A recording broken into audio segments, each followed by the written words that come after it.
अनुपात निर्णय विधि से दो चर वाले रैखिक समीकरण का हल।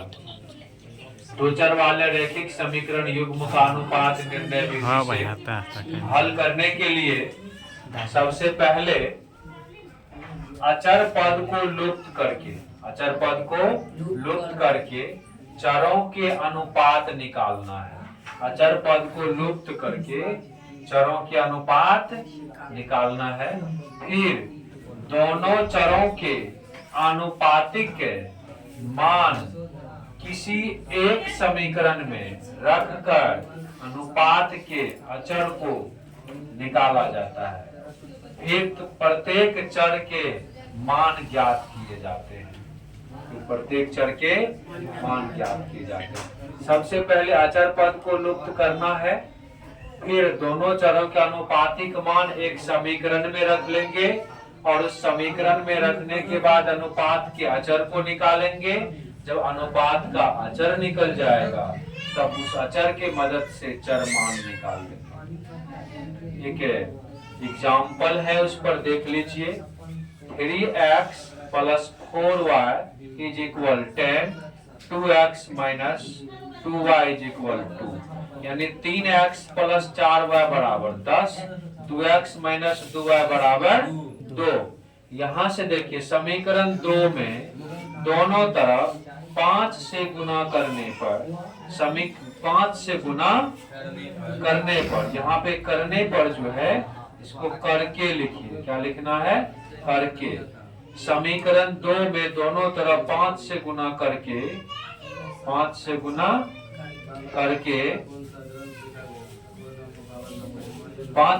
करके समीकरण 1 के साथ हल करने पर, समीकरण 2 में 5 से गुना करके समीकरण 1 के साथ हल करने पर। चलिए अब हम लोग समझते हैं समीकरण 2 में ही 5 से काहे गुना करेंगे और 5 से ही काहे गुना करेंगे।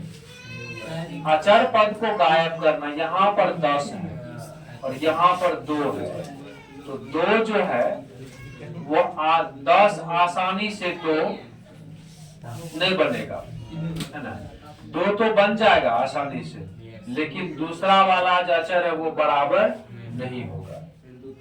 तो यहाँ देख रहे हो ऊपर में 10 है, नीचे में 2 है। अगर इस 2 को हम 10 कर दें तो ये अचर पद जो है अपने आप क्या हो जाएगा? ये लुप्त हो जाएगा। इसीलिए समीकरण 2 में केवल 5 से गुना कर देंगे तो क्या होगा? 1 के अचर के बराबर हो जाएगा और घटा देंगे तो कट जाएगा। इसीलिए भाषा लिखे हैं समीकरण 2 में दोनों तरफ 5 से गुना करके समीकरण 1 के साथ हल करने पर। समीकरण 1 के साथ कुछ नहीं करना है, जैसे है वैसे क्या करना है? लिख देना है। 3x + 4y = 10। अब समीकरण 2 में 5 से गुना करना है, 2 है 5 से गुना करेंगे तो 5 × 10x। फिर 2y है, इसमें गुना करेंगे 5 से तो क्या हो जाएगा? 5 × 2 = 10y। फिर यहाँ पर 2 है, इसमें गुना करेंगे 5 से 5 × 2 = 10। अब हमें अचर घटाना है तो अलजेब्रा का घटाव करना पड़ेगा। मान लीजिए घटाने पर जब घटाएंगे तो साइन चेंज होता है, ये प्लस है तो माइनस हो जाएगा, और यहाँ पर माइनस है तो प्लस, प्लस है तो माइनस। प्लस में 10 माइनस में 10 कैंसिल हो गया। माइनस में 10x प्लस में 3x, 10 में से 3 गया 7 हुई, माइनस में -7x, और यहाँ से प्लस 10 और प्लस 4 + 14y = 0। इन दोनों में देखते हैं -7 कॉमन है, -7 कॉमन ले लिए, बच गया x, माइनस कॉमन ले तो साइन चेंज हो जाएगा, और 14 में 7 से भागा देंगे तो 2 बच गया, y = 0। -7 गुना में इधर भेज देंगे तो भागा में, और 0 में किसी संख्या से अगर भागा दिया जाता है तो भागफल 0। इसीलिए यहाँ पर नेक्स्ट स्टेप में भी 0 लिखा गया है। अब क्या करेंगे? इसमें से एक चर को उस तरफ भेज देंगे, y माइनस में है उधर जाएगा तो प्लस में। हम क्या कि इसका अनुपात निकालते हैं। क्या निकालते हैं? अनुपात। अनुपात से चर का मान निर्णय करना है।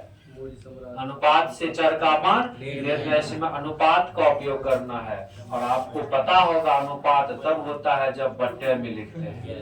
अनुपात को तोड़ते हैं तो बट्टे, बट्टे और अनुपात लाना है तो बट्टे में लाना पड़ेगा। बट्टे से अनुपात, अनुपात से बट्टे होता है।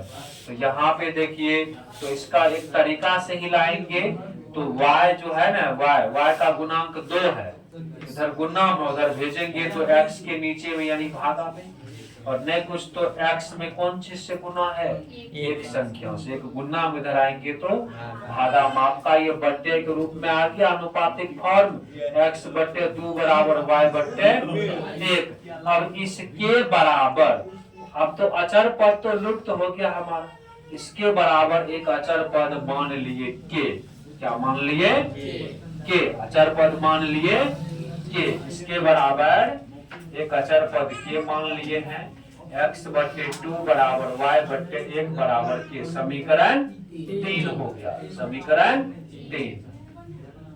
अब यहाँ से के मान लिया तो एक बार इस x वाले अनुपात को इस x के बराबर कर देंगे, एक बार y वाले टर्म को के बराबर करेंगे। when जब x बट्टे 2 बराबर के, नहीं कुछ तो के नीचा में एक, कोना कोनी गुना, के में 1 से गुना करबे, के में 2 से गुना करबे 2 के, x में 1 से गुना करबे तो x, यानी x बराबर 2 के।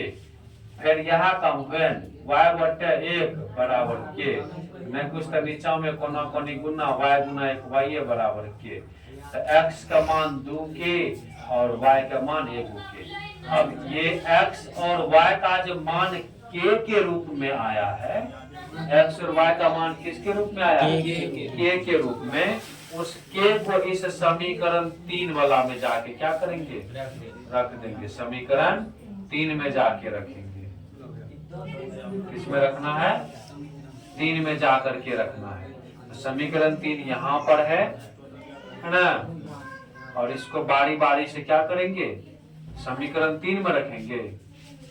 समीकरण 3 में नहीं रखना इसको भी, ये जो के और x और y का मान आया है ना के रूप में, समीकरण 3 में रखेंगे, लेकिन एक स्टेप के बाद ये x और y का मान पहले समीकरण 1 में रखते हैं, अचर पद पहले निकालते हैं, किस में रखेंगे, 1 में, और यहाँ लिखल है x और y का मान समीकरण 1 में रखने पर। और जैसे समीकरण 1 में रखेंगे तो देखिए समीकरण 1 क्या है, 3x प्लस 4y बराबर 10। यहाँ पर 3x के जगह x का मान 2x है, प्लस y का मान k है 4y, तो 4 के बराबर 10, 3 दूनी 6 के या प्लस 4 के, 6 के 4 के 10 के बराबर 10, 10 गुना उधर गया तो भागा में के बराबर 1 हो गया। अब ये के बराबर जो 1 हुआ, ये के बराबर 1, ये मान स्पेशल समीकरण इस 3 में रखेंगे, इसमें रखेंगे, इस 3 में रखेंगे। यहाँ लिख दिए के बराबर 1 समीकरण 3 में रखने पर, तो समीकरण 3 का जो मान है 3 है, x बट्टे 2 बराबर y बट्टे 1 बराबर के का मान 1 दे दीजिए। एक बार इस x वाला को 1 के बराबर कर दिए, x बट्टे 2 बराबर 1 बट्टे कोना कोनी गुना, x गुना 1x 2 गुना 1 2x बराबर 2, यही कम गुना फिर किए हैं। अगेन y बट्टे 1 बराबर 1 कोना कोनी गुना किए, y बराबर 1, अतः x बराबर 2 और y बराबर 1। इस समीकरण का हल अनुपात निर्णय विधि से हो गया।